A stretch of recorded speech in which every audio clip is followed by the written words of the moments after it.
Se trata de Martín Ocampo, legislador porteño por la Unión Cívica Radical Evolución, vicepresidente de la Unión Cívica Radical de la capital federal de la Ciudad de Buenos Aires, abogado, fue ministro de Justicia y Seguridad del gobierno de la Ciudad de Buenos Aires. Martín, bienvenido, ¿cómo estás?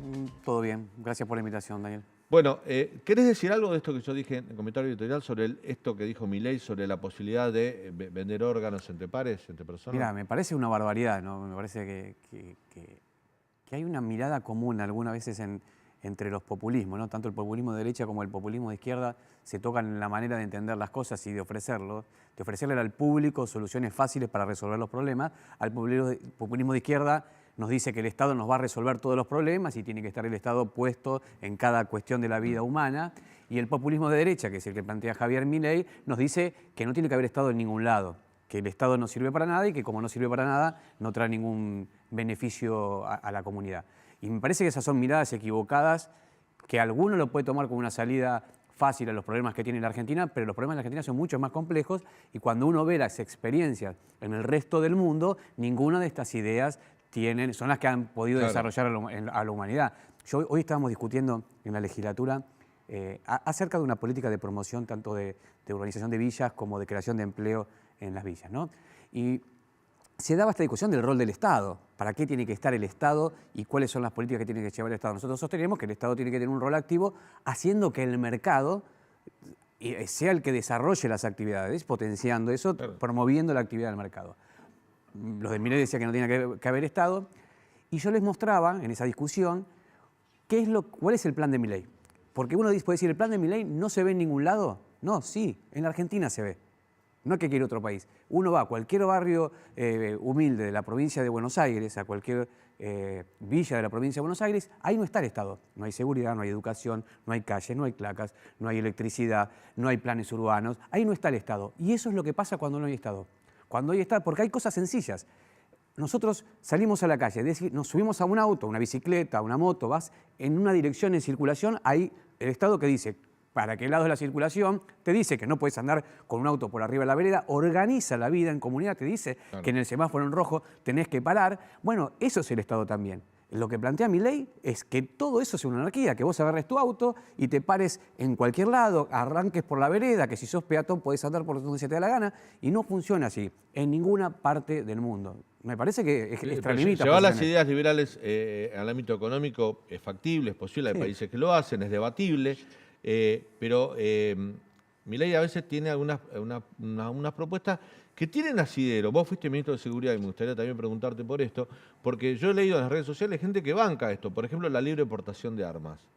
Para mí es un error. Mira, hay pocas cosas que en la Argentina tienen éxito. La política de control de armas es una política de éxito en la Argentina. Eso también hace que haya una circulación. No es que digo que no hay circulación de armas, pero es ilegal. No hay tenencia de arma legal, no cualquiera puede tener un arma y la verdad, las instituciones que controlan eso son bastante duras en cuanto a los permisos para portar armas, así que eso funciona. Y aparte es una cuestión hasta para los matemáticos y los que creen en las estadísticas, a mayor cantidad de armas circulantes, mayor posibilidad de tener cuestiones como nos pasan en Estados Unidos en los colegios, que lo vemos habitualmente. Me parece que no es una mirada en la que la sociedad se beneficie. Es una mirada en la que todos estamos en riesgo, porque si todos tenemos un arma, nadie controla si tenemos entrenamiento para tener un arma, solamente porque la podés comprar, porque podés tener el dinero para comprarla, la tenés, bueno, no está en riesgo solamente vos, estamos todos en riesgo, porque es una sociedad en riesgo, y así no se desenvuelven las sociedades modernas, así la Argentina no va a salir.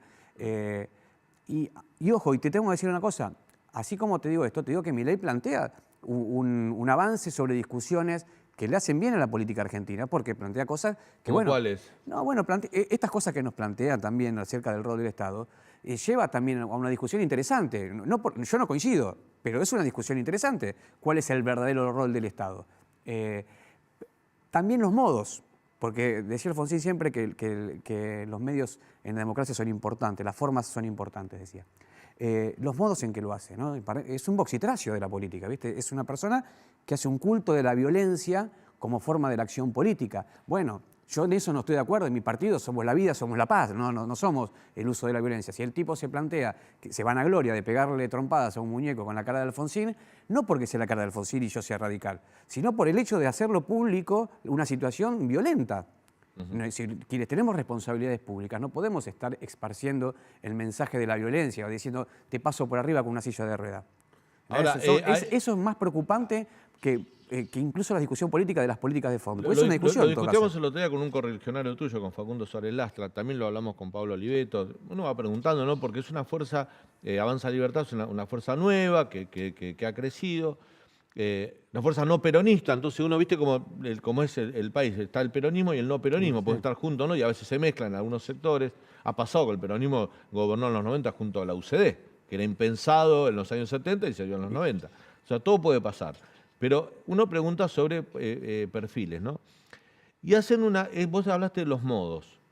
Y tanto Facundo Suárez Lastra como Pablo Oliveto, Coalición Cívica, Radicalismo, decían, mira, una cosa es el liberalismo, porque con Esper se puede hablar. Hay una diferencia entre Esper, que es una persona con la cual podemos hablar, debatir, no coincidir, pero charlar con respeto, y la cosa es Milei. ¿Los modos también influyen mucho en la política? Muchísimo. A la hora de pensar una alianza. Primero, muchísimo, porque el encuentro en la conversación política es la que hace avanzar en cualquier actividad. El debate hace avanzar a la sociedad. Y la única manera de entender el debate es si somos capaces de escucharnos. Para escucharnos no hay que descalificarse, hay que escucharse. Puedo no pensar como vos, te escucho. Tratás de convencer, yo te trato de convencer de mis ideas. A mí y al público en general que participa del debate público. Así que los modos tienen mucho que ver. Y la otra cosa, que el mensaje violento es un mensaje destructivo para la comunidad. Todos nosotros que tenemos responsabilidades públicas, ustedes como comunicadores también, no podés tener un mensaje violento porque la llama de la violencia se sabe cuando se prende, pero nunca se sabe cómo termina esa situación. Es una espiral y la Argentina tiene experiencias con eso. No es que no hemos pasado. La violencia en la política le ha hecho mucho daño a la Argentina, la ha postergado del desarrollo, la ha sacado la ha postergado muchísimo tiempo. Hay que pensar en los 70 o antes también con la violencia política. Obviamente no digo que sea la misma situación en la que plantea Milei, pero hay que estar muy atentos al tema de eso, al tema de la violencia. Leandro Dario tiene una pregunta para vos. Martín, vos fuiste ministro de Seguridad. En el sur de la ciudad de Buenos Aires hay un grave problema de seguridad hace años, no sé si décadas. Hace un tiempo estaba la prefectura naval, ahora está la policía de la ciudad, pero sigue habiendo problemas de seguridad. De hecho, hoy yo fui víctima de uno de esos hechos de inseguridad y me costó mucho encontrar un policía en la zona. ¿Qué pasa con la presencia del Estado en barrios como Barracas, por ejemplo? Bueno, hay que ver el caso concreto y el lugar, ¿no? Pero centralmente la ciudad definió una política de seguridad basada en la hiperpresencia policial. Por eso se llama hiperactividad preventiva. Sobre un modelo de saturación. Cuando nosotros recibimos la Policía Federal, recibimos la transferencia de la Policía Federal tenía dispuestos en la Ciudad de Buenos Aires en tareas de prevención en la calle, es decir, el policía parado o el policía patrullando, aproximadamente 6.000 efectivos. Hoy la policía de la ciudad tiene casi 20.000 efectivos dispuestos en tareas de prevención con un sistema de gestión civil de la seguridad pública, que es el modelo que nosotros pusimos en práctica en la ciudad y en la policía de la ciudad, saliendo del clásico modelo de gestión castrense que tienen las fuerzas de seguridad. ¿Qué hicimos para eso, para poder hacer eso? Bueno, lo que hicimos es definir un modelo de gestión territorial, donde antes, por ejemplo, el comisario decidía dónde iba cada parada. Ahora, desde el Ministerio hay un soft que define dónde va en términos de una ecuación matemática que compara mapa del delito, demografía, inmigración interna. Hace una ecuación y dice en dónde tiene que estar cada policía. Tiene que caminar el policía, no tiene que estar parado en la esquina. Mayor caminata, mayor presencia policial, mayor actividad disuasiva, porque realmente lo que se trata con la prevención es que el delito no suceda, que es lo primero que tenemos que hacer. Es tanto incluso la cantidad de delitos que sucede en la Argentina, y más cuando nos tocó hacer la transferencia, que el efecto fue muy importante. Al poco tiempo de desarrollar estas políticas, fue creciendo, no es que arrancamos con esa cantidad de efectivos, fue creciendo hasta llegar a casi los 20.000 efectivos que están hoy. Empezó a bajar la tasa de ocurrencia de delitos, se mide con el mapa del delito eso. Y eso ¿cómo estamos hoy? ¿Estás al tanto de los números actuales del delito en la Ciudad de Buenos Aires? Sí. En todos los delitos tiende la baja. Hay delitos que dejaron de suceder. Digamos, ¿Cómo cuáles? Los secuestros extorsivos. La ciudad también encontró trajimos un sistema de videovigilancia que divide la ciudad en clústeres. Eso hace que vos puedas videomonitorear un determinado sector de la ciudad. El gran clúster es el anillo digital. Todo lo que ingrese y sale de la ciudad de Buenos Aires tiene videovigilancia.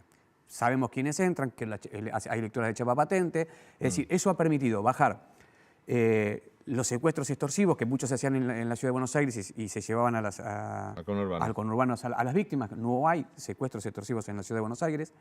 Y otra cosa en las que, viste, hay una cuestión en política de seguridad que es la baja fiabilidad de los datos, porque la gente muchas veces no hace la denuncia. Hay dos tipologías de delito que sí se hacen y que se sabe a ciencia cierta. Una es los homicidios, en los cuales las sociedades del mundo comparan la violencia. La ciudad de Buenos Aires es la ciudad menos violenta de toda América, comparable con datos con ciudades europeas, menos que París, por ejemplo, un triple menos que Montevideo.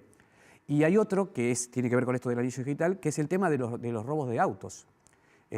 Bajó, eran 100 y pico cuando tomamos el ministerio, 150 más o menos autos por día se robaban, hoy hay menos de 60 autos por día. Y no solamente que se roban menos, sino que los que se roban se pueden encontrar, porque todo este sistema de gestión de inteligencia tecnológica puesto al servicio de la seguridad hace mucho más eficiente la reacción de la policía, ya no la prevención, sino la reacción de la policía. Y da muchos más datos que le permiten construir a la policía un posicionamiento geográfico mejor y, lógicamente, nosotros siempre llevamos la denuncia por eso, porque... Y el delito del arrebato, esto es un poco lo que le pasó a Leandro cuando fue con un arma, pero el tema del arrebato del celular, el arrebato de la cartera... Es el mismo, hay dos cosas que se trabajan sobre el delito que más ocurre es lo que le pasó, es el robo de celular.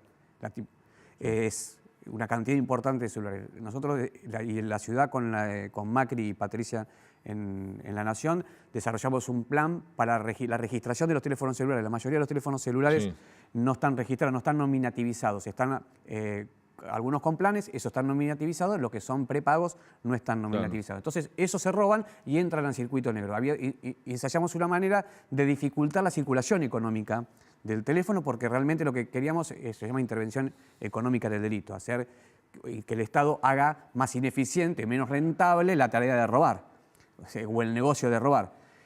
Bajó bastante. Con la otra cosa que bajó bastante fue con el permiso por parte de las autoridades de aduana de entrar más teléfonos de una marca de celulares que se fabrica en Estados Unidos que tiene geoposicionamiento. Eso bajó también el robo de celulares. Y la otra cosa que nosotros hicimos en la Ciudad de Buenos Aires, ya directamente lo hizo el Ministerio de Seguridad de la ciudad, es trabajar mucho sobre el sistema de reventa. Y ya no con la policía, sino con la agencia de control. Sacamos una ley que dice que si vos reparás, por ejemplo, teléfonos celulares, tenés que tener un registro de quién te deja el teléfono celular, nombre, apellido, DNI. Entonces va la agencia de control gubernamental, revisa un libro que vos tenés y tiene que coincidirte los teléfonos con la cantidad de celulares. ¿Por qué? ¿Qué pasaba? Que en Liniers, 11, Constitución, Retiro, encontrábamos lugares que parecían lugares que se reparaban celulares, pero eran lugares donde se revendían el producto del ilícito. Claro. Eso, al hacerlo más complejo y más dificultoso, y después se hicieron un montón de causas con la justicia federal, y bueno, hizo que bajara también mucho la circulación económica. Pero hay que trabajar mucho sobre estos temas. ¿Se puede planificar una política de seguridad eficiente desde el punto de vista que Argentina comparte con la provincia de Buenos Aires lo que se conoce como el AMBA, ¿no? El conurbano y la ciudad, que están divididos por la General Paz? Pero, digamos, prácticamente, si no hay políticas en común de un lado u otro, es muy, no sé, creo yo que no conozco el tema, es muy difícil planificar una política de seguridad concreta. Y, viste, siempre tenés menos herramientas. Nosotros, por ejemplo, el anillo digital lo hicimos con Ritondo. Lo hicimos él era ministro de Seguridad y yo de la ciudad, y yo en la ciudad y él en la provincia. Sí, a la coordinación es muy importante. Y sobre todas las cosas, también la idea de cómo se interviene sobre las fuerzas de seguridad. Que eso es otra cosa, que por eso nosotros hablamos siempre de gestión civil de la seguridad. Y lo decimos no porque es una cosa que suena bonita, sino porque las fuerzas de seguridad en la Argentina tienen casi un autogobierno. Es decir, por ejemplo, para que te des la Policía Federal o la Prefectura o la Gendarmería tiene compras y contrataciones, recursos humanos, administra sus recursos, le paga a su personal, administra los adicionales, tiene sus asuntos internos, que son policías investigando policías, y maneja los ascensos y su sistema de formación que repiten los modelos castrenses. En la Policía de la Ciudad es todo lo contrario. No manejan un peso, no maneja la gestión civil, el Ministerio maneja los adicionales, lo mismo, no cobran los adicionales. El sistema de control policial es una oficina de agentes externos, de agentes civiles que controlan el desempeño, ya no son policías controlando policías. El tema de la formación es un instituto civil, son civiles los que forman. Y cuando vos ves la currícula, la mayoría de los temas de currícula están vinculados a los derechos humanos, porque otras cosas que era la práctica común en los establecimientos donde se toma formación policial, es que no se respetaban los derechos humanos de los cadetes. Entonces, si al cadete no se le respetan los derechos humanos, ¿cómo pretendés que después ese muchacho salga a la calle y respete los derechos humanos del resto? Claro. Entonces, los sistemas de formación son de mucha trascendencia. Igual, y lo último, el sistema de ascenso, que en las fuerzas federales son policías decidiendo quiénes ascienden y con eso tienen también el control de lo que pasa. Sí. En este caso es tripartito, es el ministerio, el sistema de formación, el instituto de formación y la propia policía. Es decir, hay todo un entramado de instituciones de la jefatura civil. Incluso el jefe de la policía no es un policía. Puede ocasionalmente ser designado un policía, pero podría ser designado un civil como jefe de policía. Claro. Y tiene estatus civil. Vos venís a hacer la carrera policial y te van a designar como jefe de policía, perdés el estado policial, perdés lo que sería el cargo de la carrera policial. Claro. Tenés un cargo de civil. Un cargo político. Es un cargo político. Y bueno, eso ayuda. En el resto de las policías cuesta mucho, porque no están las instituciones todavía formadas para decirle un plan de gestión. Yo a veces, viste, obviamente me interesan todos estos temas, dice, mando 300 gendarmes, 1000 gendarmes a Rosario sí, o a la provincia de Buenos Aires. Sí. ¿Para qué? El problema no es la cantidad, es saber qué se necesita hacer, cuál va a ser la disposición técnica y sobre todas las cosas, cuáles van a ser los medios de control. Uno imagina que posicionar un uniformado o varios uniformados en un barrio donde hay mucho delito, eso puede amedrentar a que los delitos se cometan. Pero 300 uno cree, pero hay que ver si eso sucede. Sí. Si yo te digo que tenían 300 gendarmes y los gendarmes no están, porque no hay sistema de control de gestión de lo que pasa, porque las instituciones del gobierno civil no la tienen. Por ejemplo, en la ciudad de Buenos Aires, cada policía tiene un teléfono celular geoposicionado. Hoy, el ministro de Seguridad de la ciudad, Marcelo D'Alessandro, se mete en su computadora y sabe dónde está cada policía de la ciudad. Y cliquea, dice Daniel Santa Cruz, el número de teléfono y lo llama por teléfono. ¿Estás en la esquina tanto? Sí, estoy en la esquina tanto, jefe, te dicen. O los patrulleros que pasan. Sí, claro. Entonces, todo ese sistema de control de gestión, puesto primero con una ingeniería puesta en definir cuál es el plan táctico para abordar el problema, el Rosario, cuál va a ser el plan táctico, o en los barrios del conurbano bonaerense. Y después de tener ese plan táctico, todo un sistema de geoposicionamiento de la policía y de control de las instituciones civiles sobre lo que hace la policía. Porque el autogobierno policial no le hace mucho daño a la seguridad en la Argentina. Tenemos claros ejemplos, ¿no? Y aparte que genera convivencia con la policía. Convivencia con el delito y la policía. Y también rompe un tejido de institucionalidad en el sentido y de incentivo. Mirá, el jefe de gobierno, cada 4 años y cada 2 años los legisladores cambian, tiene que ir a elecciones. Si la política de seguridad le sale mal, pierde las elecciones. Claro. Ahora, el jefe de la policía o el jefe de la prefectura, de la gendarmería, de la policía federal o de la aeroportuaria, no va a elecciones. Claro. Y el presidente no tiene una gestión directa sobre eso. Entonces, son cuerpos que tienen que tener un abordaje... Sí, que tenían una dinámica propia que hay que cambiarlo desde la formación, como decía. Pero para mí es la formación. Yo cuando veo lo que pasa a veces en los institutos, ¿viste? Los hechos que, vos decís, son aberrantes con chicos, pasaron en alguna de las provincias. O cuando discutimos el tema de la violencia policial o la violencia institucional. Bueno, hay que ir un poquito para atrás. Hay que decir, ¿cómo estamos formando a estos policías? ¿Cómo estamos formando a estas personas? Porque desde ahí es donde se potencia una mejor gestión policial, desde el proceso de formación. Martín, nos estamos quedando sin tiempo. Te vamos a invitar nuevamente para hablar más de política también. Fuiste ministro de Seguridad del gobierno de Horacio Rodríguez Larreta. Sos legislador del bloque del oficialismo, defendés, te escucho con mucho énfasis, conocés y estás saltando la política de seguridad, pero ahora estás acompañando a Martín Lustó en su precandidatura a jefe de gobierno. Brevemente, ¿qué le puede aportar Martín Lustó al gobierno de la ciudad como jefe de gobierno, a diferencia de Larreta o como complemento de Larreta? Nosotros tenemos una mirada troncal parecida, ¿no? Somos parte de una alianza política que es Juntos por el Cambio, nos plantamos de eso.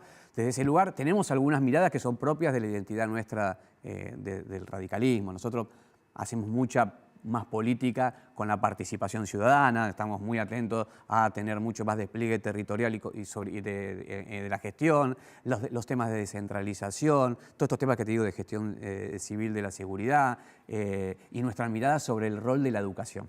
Es decir, para nosotros el rol de la educación es central porque el radicalismo entiende que la movilidad social ascendente tiene que ser el lugar común de la política pública y la educación es el ascensor social de los que menos tienen.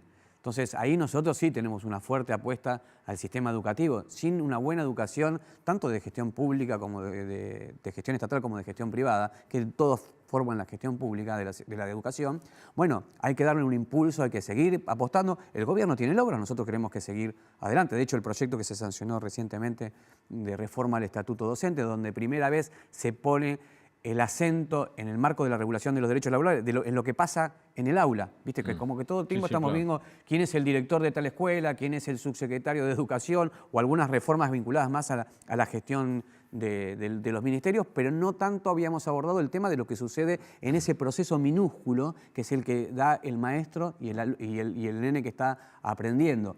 Ahora encontramos un sistema que puede potenciar que los maestros que más ganas tienen se queden en las aulas y los que más saben se queden en las aulas, porque si no, el maestro para ascender y cobrar un poco más tenía que salir del aula e irse a cargos directivos. De esta manera armamos un sistema que puede quedarse en el aula y lo que pasa en el aula es lo más importante del sistema educativo. Además el maestro que construye experiencias, saberes, se forma como un buen maestro, en vez de aprovecharlo en el aula, lo llevas a la dirección de una escuela o un cargo directivo y lo perdés como maestro frente a los chicos, ¿no? Y no nos olvidemos, la educación es lo que pasa en el aula. Sí, sí. El resto es el sistema educativo, pero la educación es lo que pasa en el aula. Que sí. Y ahí, bueno, tuvimos una mirada, la presidenta de la comisión es radical, el proyecto lo presentamos en Manuel Aturte, lo presentamos nosotros. Bueno, ahí planteamos nuestras miradas, pero en línea troncal también compartimos un montón de cosas con ellos.